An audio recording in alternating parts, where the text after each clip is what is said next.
Hello everyone, welcome back to my YouTube channel aisles with MK। I hope guys आप लोग बहुत अच्छे होंगे। सो गाइस आज मैं आप लोगों के साथ राइटिंग टास्क 1 जो कि 29 जुलाई को फाइनल एग्ज़ाम में आया है उसका सैम्पल आंसर डिस्कस करने वाली हूँ। सो अगर आपको अच्छे से समझ में आ जाए तो चैनल को सब्सक्राइब एंड वीडियो को लाइक ज़रूर करना। सो ये वाला क्वेश्चन था जो कि हमें फाइनल एग्ज़ाम में आया था, जिसमें हमें इन्फॉर्मेशन दी हुई थी 4 कंट्रीज़ के बारे में जिन्होंने क्या है एनर्जी प्रोडक्शन की थी विंड से। ठीक है, ये हमें क्वेश्चन में दिया हुआ था। सो हर एक का अपना अपना पैटर्न होता है लिखने का। मैं अपना पैटर्न आप लोगों के साथ शेयर करती हूँ।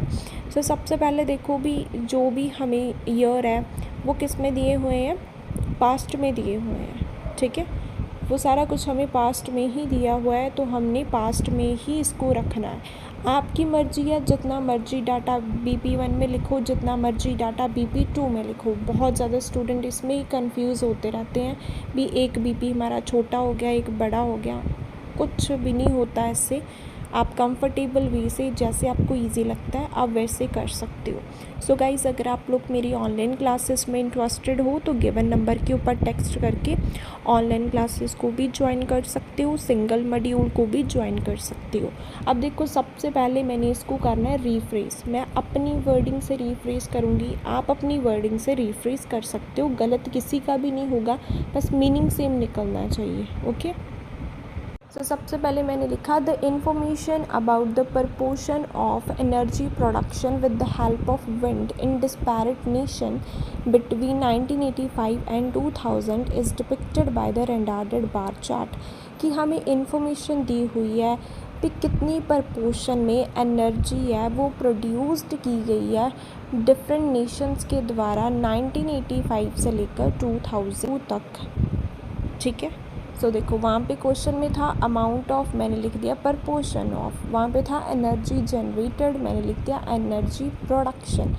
ठीक है, वहाँ पे था 4 कंट्रीज़, मैंने लिख दिया डिस्पैरेट नेशन। वहाँ पे था फ्रॉम 1985 टू 2000, मैंने लिख दिया between 1985 and 2000। Okay, is depicted by the rendered bar chart. कि ये इन्फॉर्मेशन हमें गिवन बार चार्ट दे रहा है।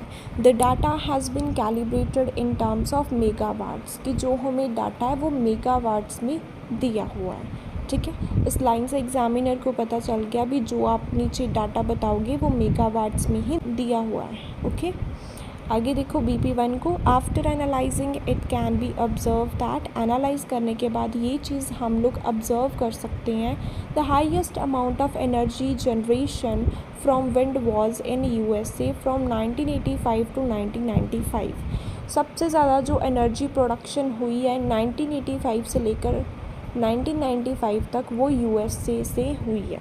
सो देखते हैं, अगर आप यहाँ से देखोगे तो USA ही क्या है सबसे ज़्यादा रहा है 1985 तक। फिर इससे क्या हुआ है 2000 में वो कम हो गया। तो मैंने इतना लिखा है। ठीक है, इतने में मैंने क्या चीज़ बता दी उनको भी इन तीनों ईयर्स में सबसे ज़्यादा जो एनर्जी प्रोडक्शन है वो USA से हुई है, which was reached at 1600 megawatts in 1995। जो कि 1995 में 1600 मेगावाट्स तक पहुंच गया था। यहाँ पे आप देख सकते हो। ठीक है, कहाँ तक पहुंच गया 1600 मेगावाट्स 1995 में। It was plunged by around 150 megawatts in 2000। फिर 2000 में ये प्लंज हुआ है, डिक्रीज़ हुआ है लगभग 150 मेगावाट्स के अराउंड इसमें डिक्रीज़ आया है। पे आप देख सकते हो। ठीक है, ये इससे थोड़ा सा कम है। मुझे नहीं पता भी इसमें 100 का है या फिर 150 का है। सो इसकी वजह से मैंने आगे अराउंड यूज़ किया है कि लगभग 150 के आसपास ही इसमें क्या है डिक्रीज़ हुआ है 2000 में। ठीक है, मैंने इसको कंप्लीट कर दिया। मूविंग फर्दर, आगे मूव करते हैं। In former year first year में 1985 में production of energy was almost identical in India as well as in Denmark. India और डेनमार्क में क्या है जो एनर्जी प्रोडक्शन थी वो लगभग एक जैसी थी। ऑलमोस्ट आइडेंटिकल थी। तो भी इन दोनों में कुछ ज़्यादा डिफरेंस नहीं है, बहुत कम डिफरेंस है। जो डिफरेंस था वो किसने कवर किया? ऑलमोस्ट ने। ठीक है, अभी लगभग एक जैसे हैं, पूरी तरह एक नहीं है, इसकी वजह से मैंने ऑलमोस्ट यूज़ किया। ठीक है, उसके बाद देखो, whilst Germany was approximately 200 megawatts more than from India and Denmark in 1985 में जो जर्मनी था वो लगभग इनसे 200 मेगावाट्स ज़्यादा था। आप देख सकते हो। ठीक है, भी इनसे कितना है? मैंने कहा 200 ज़्यादा हो सकता है इंडिया और डेनमार्क के कंपैरिजन। ओके, अब तक देखो क्या बोला मैंने भी, यूएसए इन तीनों में ज़्यादा रहा है। 2000 में 150 के आसपास डिक्रीज़ आया है। ये दोनों सिमिलर हैं, लेकिन जो हमारा जर्मनी था वो इनसे 200 के आसपास ज़्यादा था। In contrast India along with Denmark escalated in a similar ratio in 1990। India और डेनमार्क वो इंक्रीज़ हुए हैं, एस्केलेट मीन्स इंक्रीज़, वो इंक्रीज़ हुए हैं लेकिन सिमिलर अमाउंट में। ठीक है, विच वॉज नियरली 400 मेगावाट्स, जो कि 400 मेगावाट्स तक पहुंच चुके हैं। तो यो भी ये दोनों इंक्रीज़ हुए हैं, लगभग 400 के आसपास है। जर्मनी कैपेसिटी सर्ज टू रफली 650 मेगावाट्स, कि जो जर्मनी की कैपेसिटी थी वो लगभग 650 के अराउंड पहुंच चुकी है। तो 600 से थोड़ा सा ज़्यादा है, तो मुझे नहीं पता भी 620 है 650 है, सो इसकी वजह से मैंने आगे यूज़ किया रफली भी 650 के आसपास हो सकती है इसकी। ठीक है, आई एम नॉट श्योर, हो सकता है 610 हो।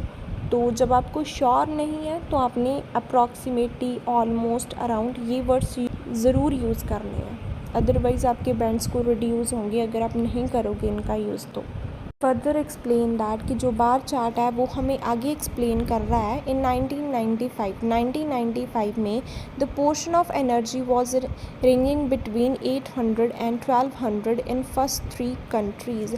फर्स्ट 3 कंट्रीज़ में 1995 में जो इनका डाटा है वो 800 से लेकर 1200 के बीच में आ रहा है।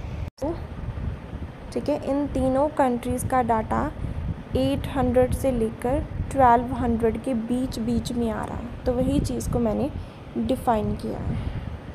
आगे देखो, more over amount of energy generation was 1200 and 1600 megawatts in India and Denmark respectively. फिर मैंने रिस्पेक्टिवली का यूज़ किया कि जो एनर्जी जनरेशन थी इंडिया और डेनमार्क में वो कितनी थी? 1200 1600 मेगावाट्स थी। सो आप लोग यहाँ पे देख सकते हो 1200 एंड 1600 मेगावाट्स थी। ठीक है, और Germany near by 50 megawatts increase can be noticed in Germany in 2000। सो 2000 में लगभग 50 मेगावाट्स का इंक्रीज़ हम लोग देख सकते हैं जर्मनी में। सो मैंने क्या बोला अभी, 2000 में जो जर्मनी थी इनमें इंक्रीज़ हुआ है 50 के आसपास। पहले थोड़ा कम था, फिर इससे थोड़ा सा ज़्यादा हुआ है, तो मैंने बोला अभी लगभग 50 के आसपास इंक्रीज़ हुआ है जर्मनी में। ओके, कौन से pieces from the affirmation chart which expound that, ये बात क्लियर होती है ऊपर दिए हुए चार्ट से जो हमें एक्सपाउंड मीन एक्सप्लेन करते हैं। United state was the leading country in terms of energy generation from wind. USA ने सबसे ज़्यादा एनर्जी प्रोड्यूस्ड की है accept in the last year को छोड़ के। बाकी जो 3 ईयर्स हैं उनमें सबसे ज़्यादा जो हाईएस्ट रेशियो है वो यूएसए की है।